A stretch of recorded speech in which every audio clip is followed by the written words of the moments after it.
Hello, and welcome to the show. The year is 2004, wrestling is still hot, the GameCube is fighting for attention against the PS2 and the Xbox, and THQ decides Nintendo players need something fresh after WrestleMania 19. Enter WWE Day of Reckoning, a GameCube exclusively developed by Ukes, the same team behind the SmackDown series. This game promised a fully fleshed out story, tight gameplay mechanics, and the most detailed creator wrestler mode ever seen on Nintendo hardware. But looking back in 2025, how does it hold up? Let's break it down. The gameplay is probably the most defining feature of Day of Reckoning. It's slower than a lot of wrestling games of the time, especially compared to SmackDown Here Comes the Pain. Instead of fast-paced arcade chaos, you get a more methodical style of wrestling. Matches feel like you're playing a chess match with grapples and counters.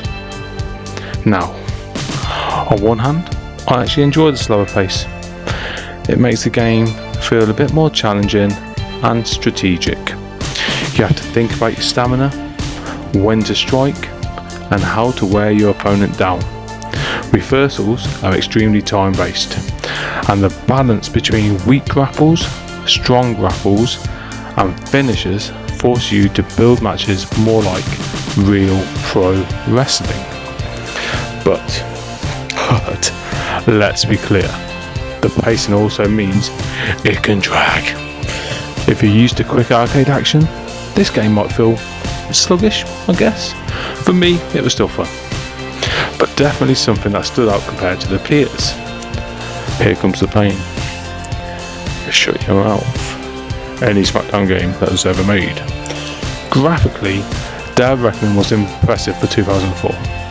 On the GameCube, the wrestler models were detailed, the arenas looked sharp, and the animation captured the feel of WWE matches pretty well. At the time, these visuals were praised as a big step up from WrestleMania 19. But here's the thing. We're now in 2025. They haven't aged well. The looks on the faces are very plasticky, the entrances are stiff, and the crowd animations are lifeless. It's a reminder of the awkward transition between the PS1 and 64 blocky days and the fully fleshed realism we now see in modern games. And while we're talking about presentation, let's talk about what is missing. There is no commentary. Oh, that's a huge disappointment. Especially because even older titles like WWF Attitude on both the N64 and the PlayStation 1 had commentary. Without announcers calling the action, matches felt strangely silent and disconnected. It's just the crowd noise and the same background music tracks repeating. And on top of that, there's no voice acting in story mode. Every cutscene plays out with a text box. For a game that released in 2004, the same year as SmackDown First One and PS2, which had full voiceovers, this feels like a missed opportunity. It makes the story come across flat and less immersive. And I felt that. But let's talk about something more positive, right? The one area where this game really shined, and it really did shine, it was the creator wrestler system. Now, for the GameCube, this was groundbreaking. You could customize everything, the body, the attire, the entrances, and full movesets. Even today, it holds up as a really fun feature. There's something satisfying about putting your own creation into the story mode and grinding through the ranks of WWE. It makes the journey feel a lot more personal, even if the story itself has some flaws, which we will get into, and we will get into that right now, because let me tell you, the story mode is where Day of Reckoning tries to stand out. Instead of just throwing you into random matches, you start as a rookie, right? Trying to make it onto the WWE roster. Solid. And you work your way up.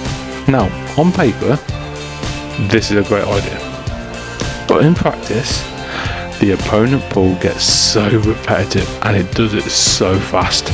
For the first half of the story, maybe a bit more, you keep fighting the same wrestlers over and over. Then these wrestlers are Chris Benoit, Edge, Christian, the Basham Brothers, Garrison Cade, Lance Storm and Shelton Benjamin. 7 wrestlers over and over again. It honestly gets frustrating because you know exactly who you're going to fight every week. This doesn't change until after the Royal Rumble, and by then the repetition has killed a lot of momentum. Once you get past the Rumble though, you get different wrestlers and the difficulty spikes hard. Suddenly you're up against Kane, Chris Jericho, and matches get brutal. Then comes Ric Flair, and wow, he's ridiculously hard to beat. But even Flair, as hard as he is, doesn't compare to Triple H, who might be the single hardest opponent in the game.